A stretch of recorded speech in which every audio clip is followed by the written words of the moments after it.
Hello everyone, welcome back to the lab. This is not the sort of sound a healthy relay makes. When I was a teacher, I would look forward to this because I knew at some point somebody was going to wire the circuit up incorrectly, and you could hear this from across the room, and I knew that we had a learning moment that we needed to address. On our trainer today, we have a circuit breaker, a DC distribution block, a push button, red with a normally closed contact, a push button green, normally open contact, and a panel lamp. Our relay is a large Fender with an Octal socket.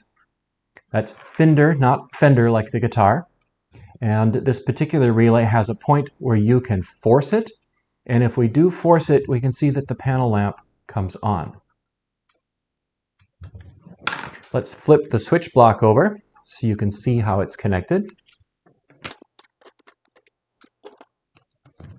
Following the schematic, we have this blue wire which is connected to plus 24 going to our normally open start switch. This jumper leads from this switch to the stop switch, which is a normally closed.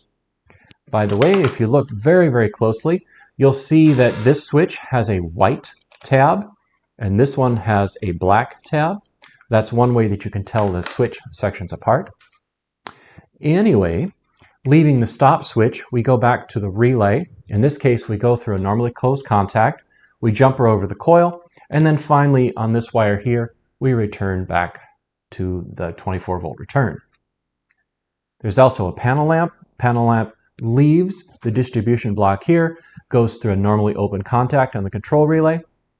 This wire here leads to the panel lamp, and then we return back to the 24-volt return. Let me show you this relay here. It is in a socket. It's an Octal socket with 8 pins. And I believe I mentioned that this particular relay can be forced by pushing this tab, which in this case turns on the green panel lamp.